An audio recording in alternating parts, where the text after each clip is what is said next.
Yo, what's up, you guys? Video of the day, man. I'm sitting here trying to have lunch, and this is driving me crazy, so I gotta shoot a video on it. I've been in church my whole entire life, and I just see, as I go through life, like, we go through these struggles, and we go through these trials and tribulations, right? So you hear Paul say, count it all joy when you go through various trials and tribulations, because they're essentially just there to perfect your faith, and don't try to get out of them early, because they're there to help you and perfect you, and I see in life so much struggle. I see in life, hey, what's going on, Andrew Queenan? What's up, buddy? Good to see you, man. I see in life so much struggle, and I see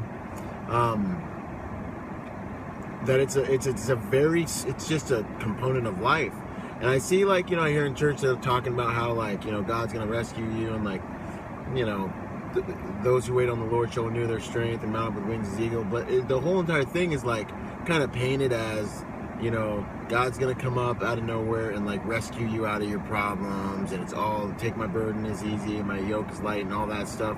And it's good, and I get it. But I think there's, a very easy misunderstanding that can occur within popular religiosity and Christianic teachings, away from what I think is just obviously the reality of the situation.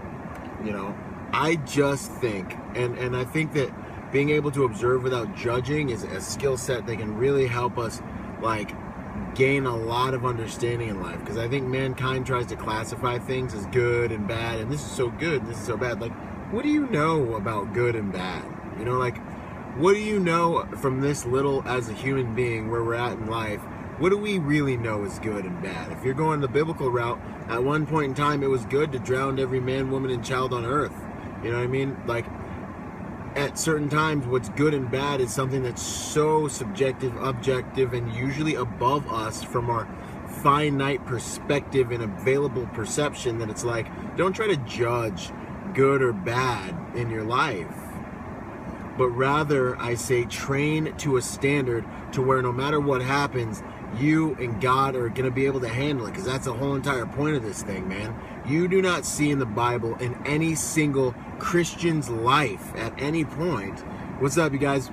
Thanks for joining me, Caleb. Sienna, thanks for joining me. You don't see at any point in any Christian's life that they went through life without a struggle, without a battle. There is no Christian in the Bible that, went through, what's going on, D'Amico? Good to see you, brother, that went through life without a battle. The whole point is the battle. What makes the story good is the battle. When Jesus is, bleeding, stinking, sweating blood because he's so stressed out, and he says, Father, not your will, but my will be done.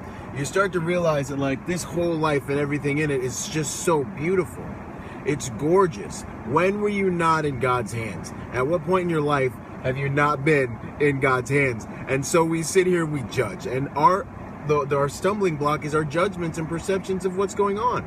Because we sit here and we think that because things are painful, they're bad.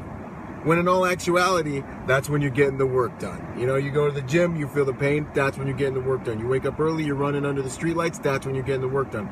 So you're sitting here with this limited, finite perception of your situation, and you're sitting there going, this is terrible, this is bad, God, Jesus, please save me. And he's sitting there going, this is his moment. This is the moment when Byron gets stronger. This is the moment when, D'Amico gets stronger. This is the moment when he evolves, when he learns to trust me, right? This is all supposed to be here to perfect our faith. When he becomes who he's supposed to be, he steps into this situation with the authority he's supposed to step into it with.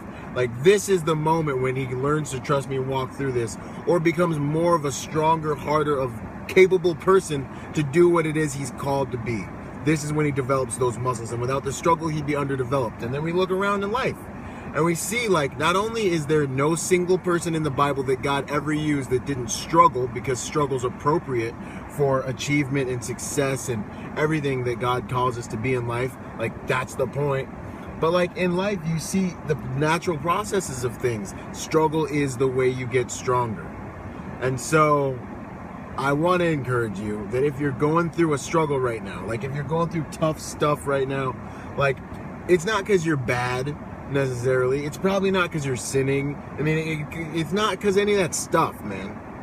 You are never not in the palm of God's hands. Like, you don't even have to believe it. Like, look around this world. Like, you got billions and millions of different systems working synergistically and perfectly, and like the plants are giving the oxygen, the bees, if the bees go out, we were going to go out. You remember everyone's freaking out about the honeybees getting ready to go out? There's billions and millions of different systems working perfectly right now together to support human life in perfect symmetry, guys. I mean, I don't know if you believe in God. I don't even know how relevant it is. The point is, there's some really amazing miracleness going on around us right now. We're eating, breathing this stuff, taking it for granted. And I just want to encourage you, man. If you're sitting there and you're going through tough times, like, the fact of the matter is, you're alive, you're on the planet, you're never not in God's hands. You're just not. And He's always with you. So the fact that you get to go through what you get to go through means you got breath in your lungs. It's an honor and a mother-frickin' privilege. It is an honor and a privilege. Like Jesus, like, not my will, but your will be done. So stressed out, you're sweating tears of blood. Every single lash you go on ahead and you get to take is an honor and a privilege, because it means you're able. It means you're continuing. It means that what doesn't kill you makes you stronger. It means you're evolving. Like, the chance of a lifetime is happening to you right now in every single moment of your life that's passing, that's living and dying. And I just want to encourage you not to take it for granted. So if things aren't going good, if you're in the fight of your life, good. That's where the secret sauce is. It's you and God, and you're going to get through this. Just like David said, I killed the lion, I've killed the bear, now I'm going to kill this uncircumcised Philistine. Boom. Going ahead and get after it, y'all. What's up, Praxis? What's up, Leo? Thanks, Caleb. Thank you. Sienna, thank you so much for the encouragement. If you know anyone who could use this video, share it. Spread it. Let's encourage each other. Let's make this world a better place. Let's do the best we can with what we have. All right, y'all. You're not alone. Out.